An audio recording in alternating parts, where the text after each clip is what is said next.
नमस्कार, कैसे हैं आप सब। क्या नई ताजा घटनाएं आप घटित हैं आपके आसपास और क्या हाल चाल है सबके।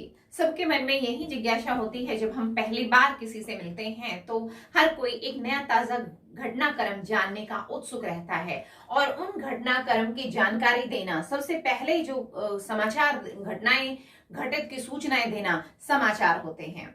और समाचार, क्या समाचार है आज का, सुना है आपने। तो आज हम अपने विषय में समेट कर लेकर आए हैं कि समाचार क्या होते हैं और पत्रकारिता क्या होती है। किसी भी घटनाक्रम की पहले पहले जानकारी देना वो समाचार है।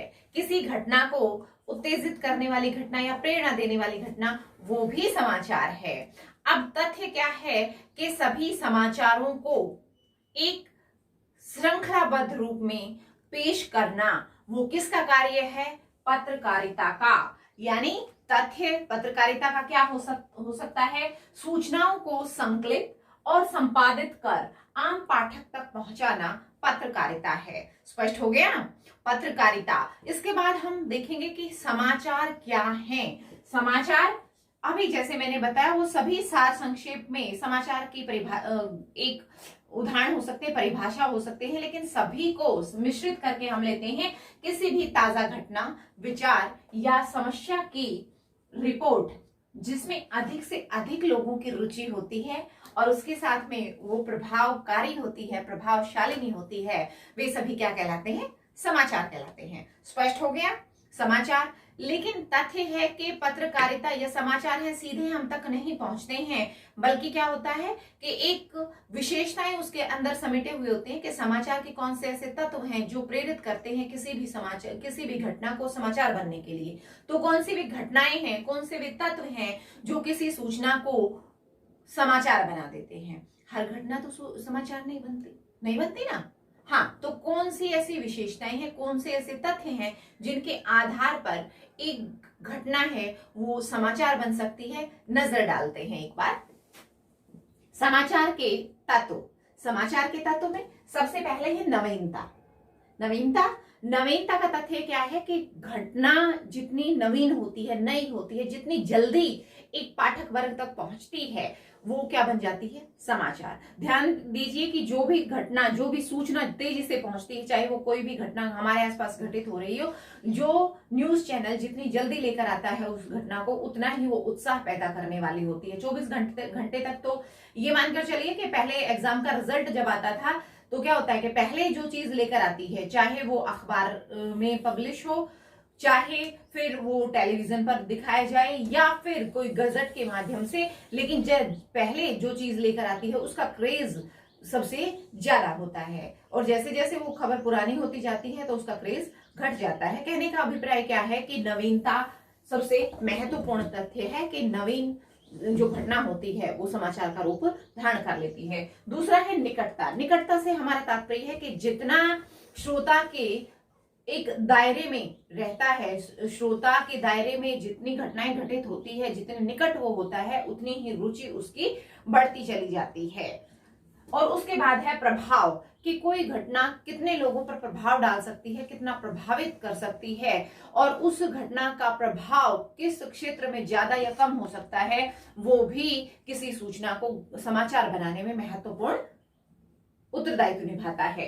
इसके पश्चात है जन रुचि। लोगों की जो रुचि है वो भी अपने आप में इसका एक महत्वपूर्ण हिस्सा होती है कि लोग जिस चीज में रुचि लेना पसंद करते हैं, जिस चीज की जानकारी लेना पसंद करते हैं, वही चीजें समाचार बनती हैं। इसके बाद अगला तथ्य है टकराव या संघर्ष। टकराव और संघर्ष से यहाँ हमारा अभिप्राय किसी खून खराबे से नहीं है, अपितु टकराव क्या है? दो विचारधाराओं का टकराव जब होता है तभी एक निष्कर्ष है वो सामने निकल कर आता है और वहीं लोगों के अंदर उत्सुकता, उत्कंठा पैदा करता है। जैसे अभी हालिया उदाहरण है, रूस और यूक्रेन का युद्ध चल रहा है, वो अलग है, लेकिन पूरी दुनिया की नजर उनके युद्ध पर टिकी हुई है। क्यों? वहां टकराव है, संघर्ष है, दुनिया जानना चाहती है कि क्या हुआ उसके बारे में। लेकिन ये केवल खूनी संघर्ष तक नहीं है, अपितु दो दलों के बीच में, जब राजनीतिक दलों के बीच में वोटों का टकराव होता है, वहां भी आम जन की एक उत्सुकता होती है कि परिणाम क्या होगा। इसके पश्चात अगला तथ्य है हमारा महत्वपूर्ण लोग। महत्वपूर्ण लोग से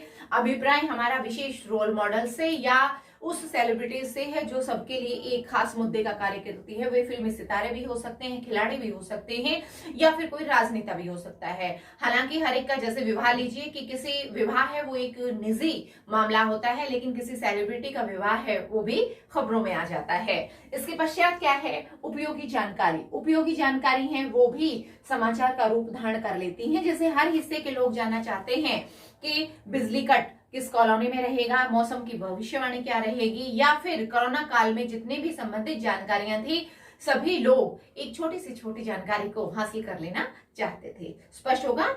इसके बाद अगला है अनोखापन यानी विचित्रपन। विचित्रता जहां पर होती है वो लोगों के लिए उत्सुकता का कारण बनती है और वो घटनाएं समाचार बन जाती हैं।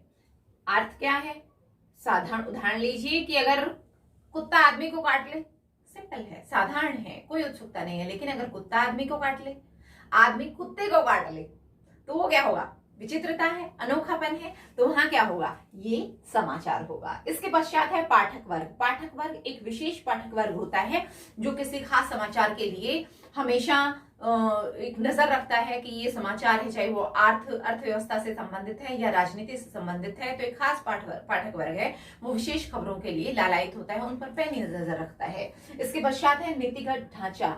नीतिगत ढांचा से हमारा तात्पर्य है, हर अखबार अपना एक संपादकीय पृष्ठ रखता है जिसमें वह जो दुनिया जहान की खबरें हैं उन पर एक टिप्पणी देता है। लेकिन जरूरी नहीं कि वो टिप्पणी है वो संपादकीय जो संपादक हैं वो उनके अनुरूप होती हैं, कई बार उनसे अलग जो टिप्पणी होती है वो भी उनमें स्थान बनाती हैं। स्पष्ट हो गया।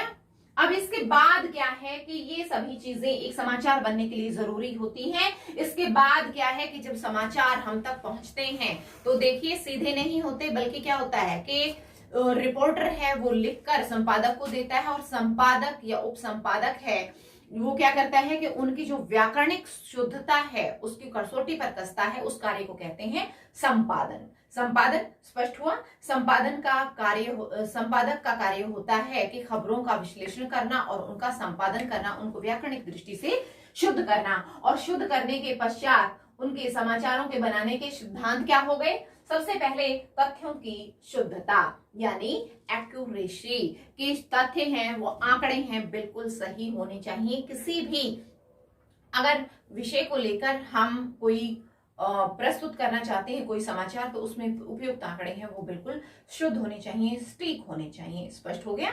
इसके बाद है वस्तुपरकता अर्थात ऑब्जेक्टिविटी।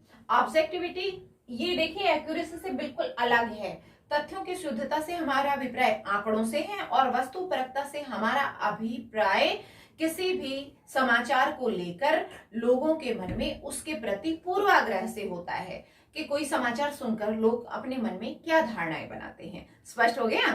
तो इसके बाद क्या है कि कोई भी खबर बनाने से पहले लोगों को मन की जो अवधारणाएं हैं वो रिपोर्टर को अपने दिमाग में रखनी पड़ती हैं कि इसका प्रभाव क्या पड़ेगा। इसके पश्चात है निष्पक्षता अर्थात फेयरनेस, यानी कोई भी समाचार प्रस्तुत करते वक्त इस चीज का ध्यान रखना चाहिए कि खबरें हैं वो बिल्कुल निष्पक्ष हो, दो पक्षों में किसी का भी पक्षपात ना किया गया हो। इसके बाद संतुलन बैलेंस। बैलेंस का अर्थ ये होता है कि झुकाव कहीं भी नहीं होना चाहिए, आंकड़ों में, एक्यूरेसी में, और इसके साथ साथ निष्पक्षता का सबका संतुलन बनाए रखना। पाठक वर्ग के साथ साथ जो घटना घटित हो रही है दोनों पक्षों का संतुलन बेहद जरूरी होता है। इसके बाद है स्रोत सोर्सिंग एट्रीब्यूशन।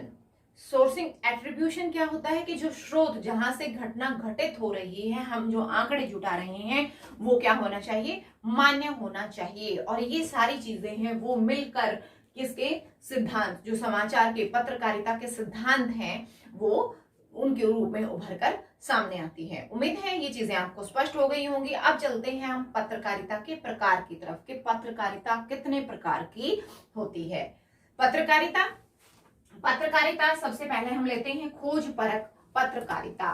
खोज परक पत्रकारिता जैसे नाम से ही स्पष्ट है कि किसी घटना के बारे में गहन से गहन जानकारी खोजबीन जब हम करते हैं वो क्या कहलाती है, खोज परक पत्रकारिता। हाँ याद आया, स्टिंग ऑपरेशन नाम तो सुना है आपने, है? स्टिंग ऑपरेशन में क्या होता है कि किसी व्यक्ति विशेष या कोई ऐसा मामला होता है जिसके ऊपर शक की सुइयां घूम रही होती हैं, उसको हम क्या करते हैं, मुद्दा बनाकर उसके बारे में छोटी से छोटी जानकारी जुटाकर लोगों को उसके बारे में पूरी सूचना उपलब्ध कराते हैं। वो क्या कहलाता है, स्टिंग ऑपरेशन या खोजपरक पत्रकारिता। सुना होगा आपने तहलका.com या तहलका एक कांड था जिसमें जो स्टिंग ऑपरेशन का रूप था, इसमें कई लोगों को, कई नेता जो शामिल थे उनमें अपने पद से इस्तीफा भी देना पड़ा था। अब इसके बाद दूसरा है विशेषीकृत पत्रकारिता। विशेषीकृत यानी किसी विशेष मुद्दे पर या किसी विशेष व्यक्ति पर या फिर किसी विशेष यानी अर्थव्यवस्था से संबंधित भी हो सकता है वो मुद्दा, राजनीतिक भी हो सकता है, उस एक विषय को लेकर उससे संबंधित सभी आंकड़े जुटाना, वो क्या कहलाता है, विशेषीकृत पत्रकारिता। स्पष्ट हो गया। विशेषीकृत पत्रकारिता के बाद अगला है हमारा वॉचडॉग पत्रकारिता। वॉचडॉग पत्रकारिता होती है कि देखिए, हमारा कार्य क्या होता है सरकार का और साथ में पत्रकारिता का, और जो मीडिया है हमारी सोशल मीडिया पत्रकारिता के साथ, उनका कार्य क्या होता है कि सरकार के कामकाज पर निगाह रखना। अगर कहीं भी कोई भी गड़बड़ी होती है तो वो उसका पर्दाफाश कर देते हैं, है ना। और उसको ही वॉचडॉग पत्रकारिता कहते हैं कि वॉचडॉग पत्रकारिता है वो सरकार के द्वारा की गई किसी भी कार्य की गड़बड़ी पर निगाह रखती है और उनको जनता के सामने लेकर आती है। स्पष्ट हो गया। इसके बाद अगला है एडवोकेसी पत्रकारिता। एडवोकेसी पत्रकारिता में क्या होता है कि लोग या कई समाचार संगठन ऐसे होते हैं जो लोगों के अंदर अपना बहुमत बनाने के लिए विभिन्न प्रकार के कार्यक्रम प्रसारित करते हैं और उन कार्यक्रमों के माध्यम से लोगों के विचार अपने पक्ष में करने के लिए प्रयासरत रहते हैं।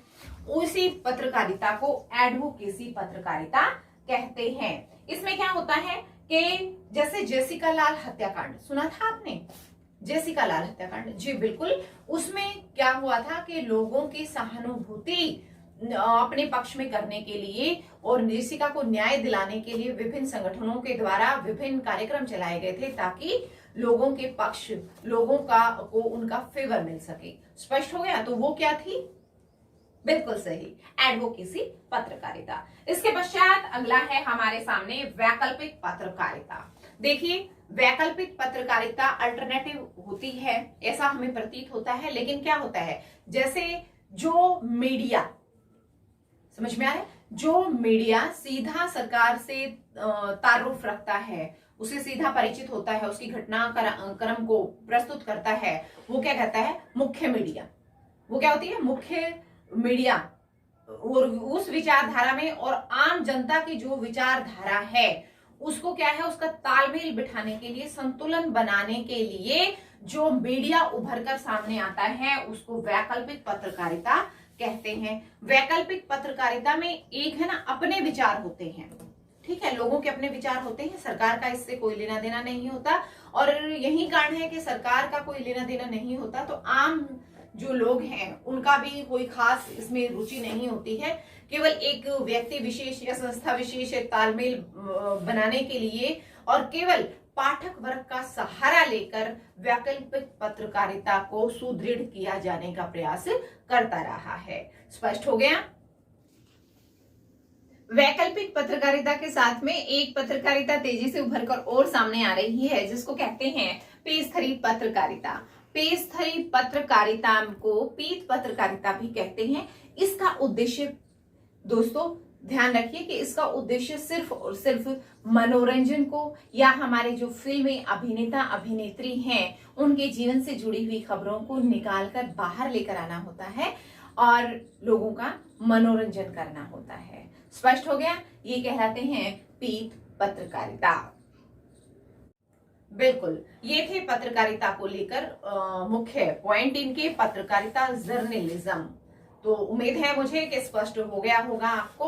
और हाँ, आगे भी वीडियो इनसे संबंधित पाने के लिए जुड़े रहिए हमारे चैनल से। और हाँ, वीडियो को लाइक करना, साथ में चैनल को सब्सक्राइब करना ना भूलें। धन्यवाद।